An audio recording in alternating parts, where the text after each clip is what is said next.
They say blood is thicker than water, but nobody tells you what to do when that blood is poisoned. My brother stole my childhood. My parents chose him over me every single time. And when I finally built something of my own, they tried to take that too. This is the story of how I took it all back. I was 17 when Caleb framed me for theft at school. Not petty theft either, but a calculated scheme that would haunt me for years. He planted stolen electronics from the computer lab in my locker, then tipped off the principal with an anonymous note. I can still remember sitting in that office, watching my parents nod along as the principal explained my suspension, seeing the disappointment in their eyes that was meant for me, but should have been for him. Caleb stood in the hallway outside, smirking through the window. He was 19, their golden boy, the son who could do no wrong. And I was the problem child, the daughter who always seemed to cause trouble even when I was just trying to survive. When we got home that night, my parents did not ask for my side of the story. Instead, they threw a dinner party for Caleb. To celebrate his acceptance into business school, they said, but really it was a celebration that he had successfully pushed me further down. I sat in my room, suspended from school with a black mark on my record that would follow me to every job application, while downstairs they toasted to his future. That was when I knew I had to leave. But Caleb had one more move to make. The money I had been saving for 2 years, cash I kept hidden in a shoebox under my bed from babysitting jobs and birthday gifts from my grandmother before she passed, was gone. All of it. I found the empty box with a note inside in Caleb's handwriting that just said, "Thanks, sis." I left that night with nothing but a backpack, the clothes on my back, and a broken heart. I did not say goodbye. They did not deserve it. I walked out the front door of our house in suburban Ohio and kept walking until I reached the highway. My parents never called, not once. I tried reaching out in the first week, desperate and scared, calling from a payphone at a gas station. My mother answered and I heard her voice, but when I said hello, there was only silence. Then she hung up. I called back twice more. The second time my father answered and told me I had made my choice. The third time, nobody picked up. I realized then that I had been blocked, erased, discarded like I never existed. The next 2 years were the hardest of my life. I lived in a beat-up RV that I bought for $800 from a guy at a rest stop. It leaked when it rained and the heater barely worked, but it was mine. I parked it in Walmart parking lots across the Midwest, moving every few days to avoid being told to leave. During the day, I worked whatever jobs I could find. Waitressing at roadside diners where the coffee was always burnt and the tips were small. Washing dishes in the back of chain restaurants. Cleaning motel rooms for cash under the table. I learned to survive. I showered at truck stops, places like Pilot Flying J and Travel Centers of America, where for a few dollars you could get a hot shower and feel human again for 20 minutes. I ate discount bread and peanut butter. I wore the same 3 outfits on rotation, washing them in gas station bathrooms. At one of those Walmart parking lots in Kansas, I met Eddie, a 72-year-old Vietnam vet who also lived in an RV. His was nicer than mine, a vintage Airstream he had restored himself. Eddie was the first person in 2 years who looked at me like I mattered. He taught me how to fix my RV when it broke down, how to find the free camping spots, how to navigate the invisible network of people living on the margins. He shared his coffee with me on cold mornings and never asked questions about my past.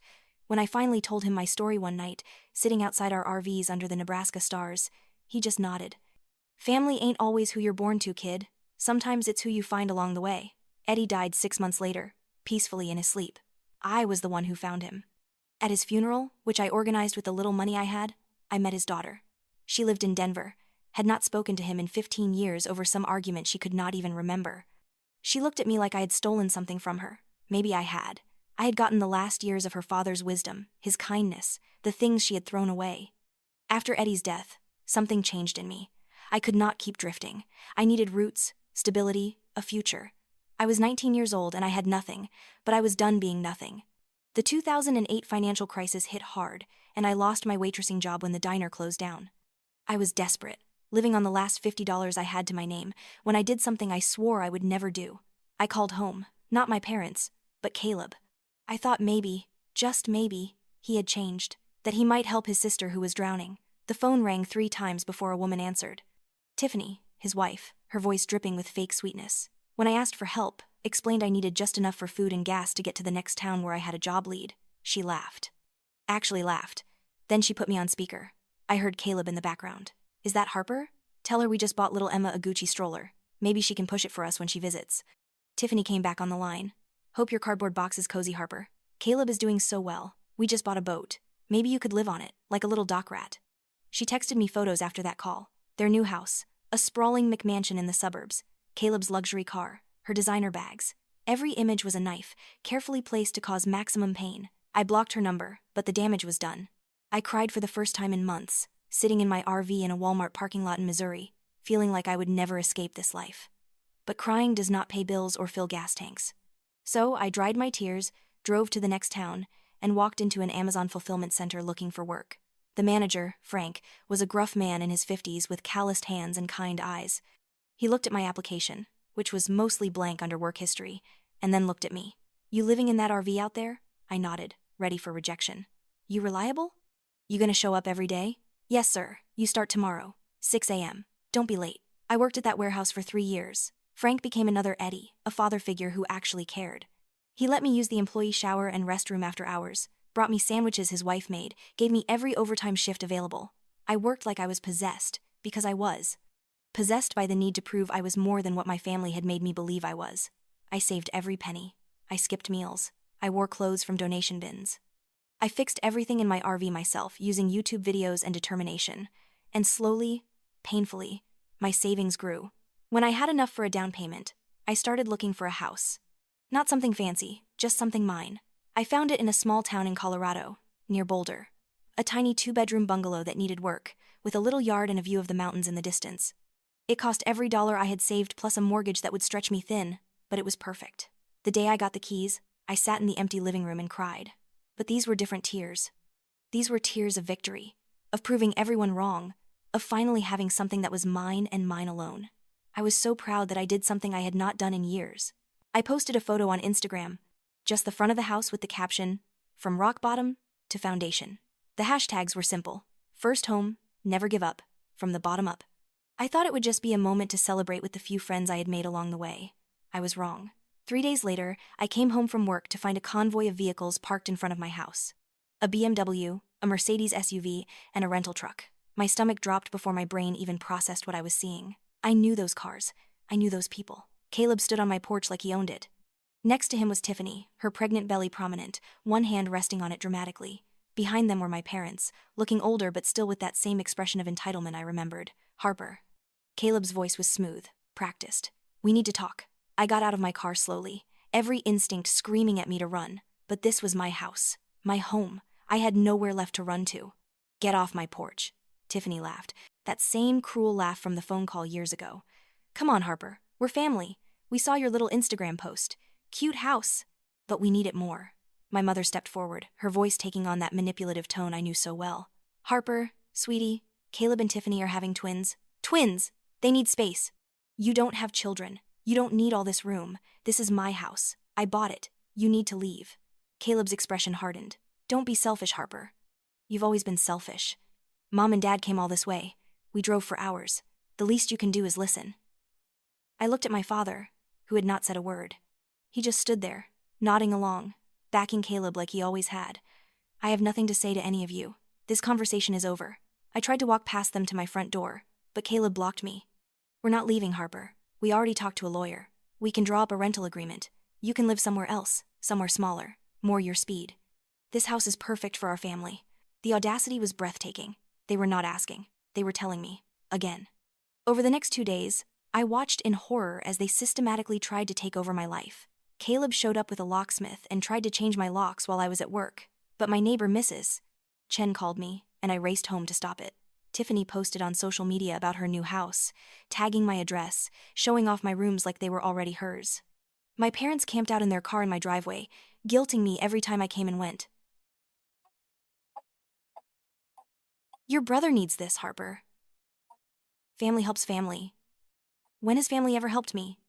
I asked once, and my mother just looked confused, like the question did not compute. But the final straw came on a Wednesday morning. I had installed a security camera above my front door after the locksmith incident, just a cheap one from Amazon, but it worked.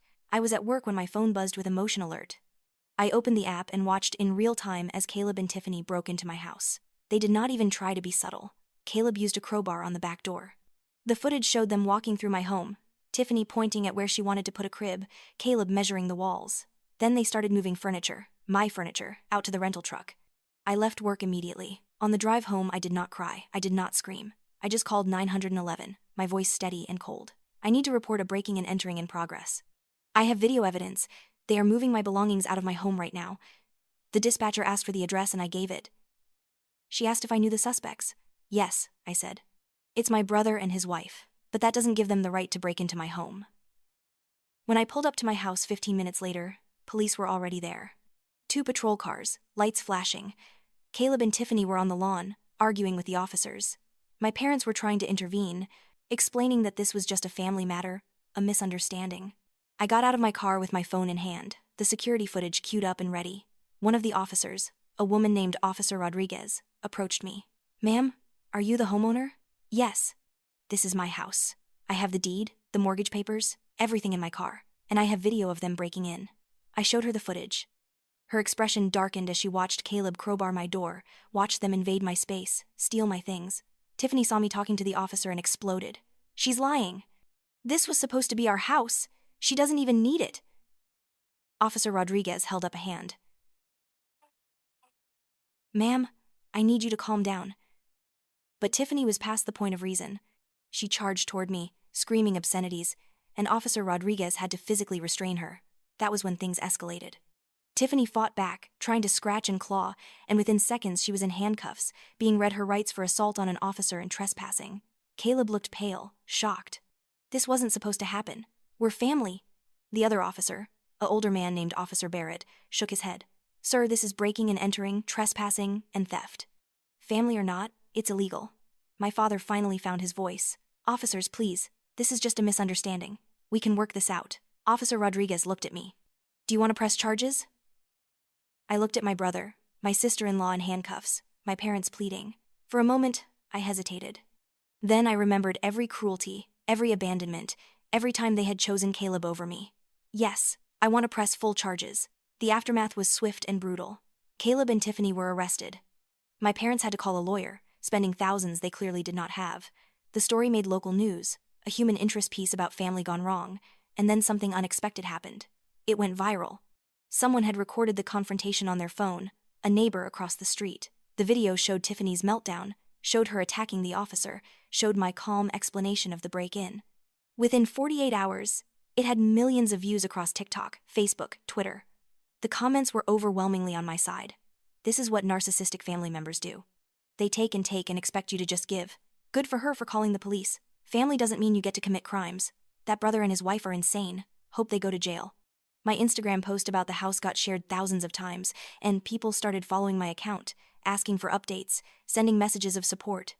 I had strangers offering legal help, financial support, words of encouragement. It was overwhelming and healing at the same time. But the real satisfaction came 2 weeks later when the truth about Tiffany emerged. A woman named Jennifer reached out to me through Instagram. She had seen the viral video and recognized Tiffany. Jennifer was the wife of Caleb's boss, and she had proof, screenshots and photos that Tiffany had been having an affair with her husband for over a year. The affair had been going on while Tiffany was pregnant, while she was posting perfect family photos online, while she was trying to steal my house for her family. I forwarded everything to Caleb.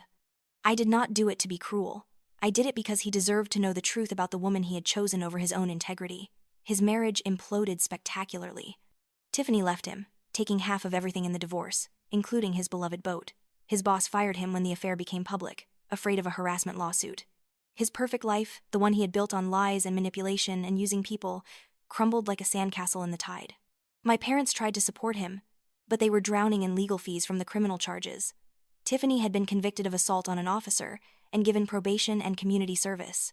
Caleb pleaded down to trespassing and theft, got probation and a criminal record, lost his professional license in finance. Within 6 months, they had lost everything. The big house was foreclosed on.